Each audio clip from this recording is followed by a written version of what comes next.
Baik, Assalamualaikum warahmatullahi wabarakatuh. Kami dari kelompok 9 ingin mempresentasikan materi tentang modal Ventura dengan saya sendiri, Fahrian Maulana, dan rekan-rekan saya dengan nama Maya Puspitasari, Juwita Intan Rahayu, Clara Ayu Maharani, Nanda Akbar Saputra, dan Danu Jati Kusuma. Materi akan dipresentasikan oleh teman saya sebagai berikut. Modal Ventura adalah bentuk pembiayaan dengan memberikan modal secara langsung ke perusahaan swasta dalam jangka waktu tertentu sebagai bentuk investasi atau pendanaan yang diberikan oleh investor kepada perusahaan rintisan atau bisnis kecil yang dianggap memiliki potensi pertumbuhan tinggi tapi juga memiliki resiko yang besar. Modal Ventura memiliki dasar hukum, yaitu Keputusan Presiden Nomor 61 Tahun 1988 tentang lembaga pembiayaan.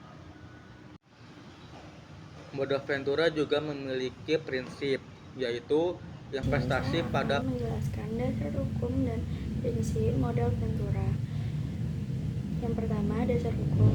Kepres nomor 61 tahun 1988 tentang lembaga pembiayaan ini adalah keputusan presiden yang menjadi dasar hukum berdirinya dan beroperasinya lembaga-lembaga pembiayaan termasuk modal Ventura. Kepres ini mengatur kegiatan apa saja yang dilakukan lembaga pembiayaan, seperti struktur usaha, tata cara operasional, hingga pengawasan. Jadi, keberadaan modal Ventura di Indonesia sah dan legal berdasarkan aturan ini. Yang kedua, prinsip modal Ventura. Investasi pada potensi bisnis, bukan pada agunan. Artinya, lembaga modal Ventura tidak menjadikan jaminan sebagai syarat utama. Fokus utama mereka adalah kualitas ide bisnis, potensi pasar, peluang berkembang, dan kemampuan tim. Mereka melihat masa depan usaha, bukan aset atau jaminan yang dimiliki sekarang. Ini cocok untuk bisnis startup, UMKM inovatif, atau usaha yang masih berkembang dan belum punya bakat aset. Baiklah, selanjutnya saya akan menjelaskan tentang perbedaan modal Ventura dengan kredit bank. Yang pertama, anggunan atau jaminan. Modal Ventura tidak memerlukan jaminan, sedangkan kredit bank memerlukan jaminan seperti sertifikat, BPKB, dan lain-lain. Yang kedua, ketertiban pengelolaan. Modal Ventura, investor ikut turun tangan atau terlibat dalam manajemen bisnis, sedangkan kredit bank tidak ikut kelola. Mereka hanya memberi pinjaman dan menunggu pembayaran bunga. Yang ketiga, fokus penilaian. Modal Ventura fokus pada potensi bisnis di masa depan, contohnya ide inovatif, potensi pasar besar, dan peluang laba besar. Sedangkan kredit bank fokus pada rekam jejak atau track record, misalnya laporan keuangan, riwayat pinjaman, arus kas stabil. Yang keempat, sumber keuntungan. Modal Ventura profit didapat dari pemilikan saham. Jika bisnis berkembang, nilai saham naik atau investor akan beruntung. Sedangkan kredit bank, profit dapat didapat dari bunga pinjaman, tidak peduli apakah bisnis tumbuh atau tidak. Baik, di sini saya akan menjelaskan tentang peran kontribusi modal dalam perekonomian. Yang pertama, mendorong pertumbuhan startup dan UKM. Kontribusi modal memungkinkan pelaku usaha baru seperti startup dan UKM untuk memulai dan mengembangkan bisnisnya. Dengan adanya modal, usaha bisa membeli peralatan, memperluas produksi, melakukan pemasaran, dan meningkatkan kualitas produk. Semakin besar modal yang masuk, semakin cepat perusahaan kecil dapat berkembang dan naik kelas menjadi usaha menengah atau besar. Yang kedua, menciptakan lapangan kerja baru. Saat modal masuk, perusahaan bisa memperluas kegiatan operasional. Ini secara otomatis meningkatkan kebutuhan tenaga kerja, artinya kontribusi modal berperan langsung dalam membuka peluang kerja baru dan menggunakan pengangguran di masyarakat. Yang ketiga, meningkatkan inovasi teknologi. Modal memberikan ruang bagi perusahaan untuk melakukan penelitian, mengembangkan produksi baru, dan mengadopsi teknologi terbaru. Dengan dukungan dana, perusahaan dapat lebih berani berinovasi sehingga mencipta produk, layanan, atau proses kerja yang lebih efisien dan modern. Hal ini memperkuat daya saing industri dalam negeri. Yang keempat, mengurangi ketergantungan pada kredit bank. Ketika modal diperoleh dari investor, pemilik usaha tidak perlu lagi terlalu bergantung pada pinjaman bank yang biasanya memiliki bunga tinggi dan persyaratan ketat. Dengan adanya alternatif pendanaan ini, perusahaan menjadi lebih fleksibel dan resiko beban utang dapat dikurangi. Yang kelima, membuka akses ke pasar internasional. Investor atau modal sering memiliki jaringan bisnis yang luas termasuk di luar negeri. Masuk modal tidak hanya membawa dana, tetapi juga membuat peluang kolaborasi, ekspor, dan pemasaran produk ke global. Hal ini membantu perusahaan lokal bersaing secara internasional dan meningkatkan devisa negara. Cukup sekian, terima kasih. Jadi saya akan menjelaskan tentang bentuk pembiayaan. Yang pertama, penyertaan saham.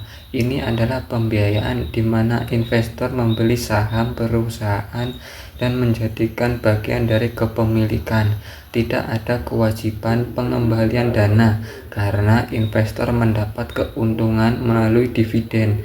Cocok untuk perusahaan yang ingin memperkuat struktur modal tanpa menambah utang. Yang kedua, obligasi konversi.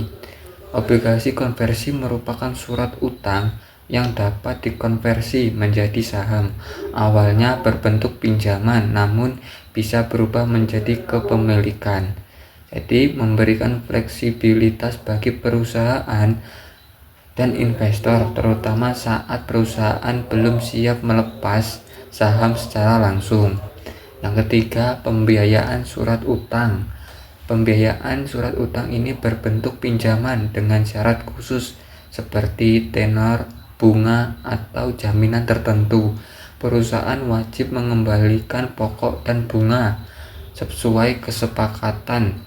Jadi cocok untuk perusahaan yang sudah stabil dan memiliki arus kas yang teratur. Yang keempat, pembiayaan usaha produktif. Jadi pembiayaan usaha produktif ini dananya ini digunakan untuk mendukung kegiatan operasional dan ekspansi usaha. Bisa berasal dari bank, koperasi, atau lembaga pembiayaan lainnya. Sangat relevan bagi UMKM atau bisnis yang sedang berkembang dan membutuhkan modal kerja. Selanjutnya, tahap modal ventura. Yang pertama itu screening tahap awal di mana perusahaan modal ventura PMF menyeleksi calon perusahaan yang berpotensi untuk didanai. Fokusnya pada kesesuaian visi, sektor, usaha, dan potensi pertumbuhan. Yang kedua, diligence analisis. Jadi analisis secara mendalam terhadap aspek keuangan, hukum, operasional, dan manajemen perusahaan. Tujuannya untuk memastikan kelayakan dan mengukur resiko investasi. Yang ketiga, investment PMV menyuntikkan dana ke perusahaan pasangan usaha PPU dalam bentuk penyertaan modal. Dana digunakan untuk pengembangan usaha sesuai kesepakatan. Yang keempat, nurturing PMV tidak hanya memberikan dana, tapi juga pendampingan termasuk bimbingan, manajemen, akses jaringan, dan dukungan strategis agar usaha berkembang optimal. Yang kelima, exit atau divestasi setelah perusahaan tumbuh dan mencapai target. PMV menarik kembali modalnya beserta keuntungan. Exit bisa melalui penjualan saham, IPO, atau akuisisi. Yang selanjutnya, pihak yang terlibat. PMV perusahaan modal ventura, pemberi dana dan pendamping. Selanjutnya, PPU perusahaan pasangan usaha, penerimaan dana dan bimbingan. Yang selanjutnya, yang ketiga, penyediaan dana, bisa individu, institusi, atau pemerintah. Jadi hubungannya itu bersifat kemitraan strategis, bukan debitor sampai kreditor. Selanjutnya, keunggulan modal Ventura. Jadi, untuk PPU, tahap tanpa jaminan atau anggunan. Selanjutnya, bimbingan manajemen proporsional. Selanjutnya, akses ke jaringan investor. Untuk PMV, potensi capital gain, diverifikasi portofolio, dan mendukung inovasi dan pertumbuhan bisnis. Di sini saya akan menjelaskan tentang tantangan kendala modal Ventura di Indonesia. Tantangan kendala modal Ventura di Indonesia itu ada yang pertama, risiko tinggi pada perusahaan rintisan. Yang kedua, pasar modal belum matur untuk exit. Yang ketiga, kesadaran entrepreneur masih rendah. Yang keempat, regulasi perlu diperkuat. Kesimpulannya adalah modal Ventura berbeda dengan kredit bank karena tidak memerlukan jaminan, melainkan mengendalikan potensi usaha dan sering disertai bantuan manajemen. Modal ini bertujuan membantu pengembangan usaha dan pada akhirnya memberikan keuntungan bagi investor melalui peningkatan nilai saham yang dimilikinya. Di Indonesia, regulasi modal Ventura diatur dalam Keputusan Presiden Nomor 61 Tahun 1988 dan Peraturan OJK terbaru. Sekian dari kelompok kami. Wassalamualaikum warahmatullahi wabarakatuh.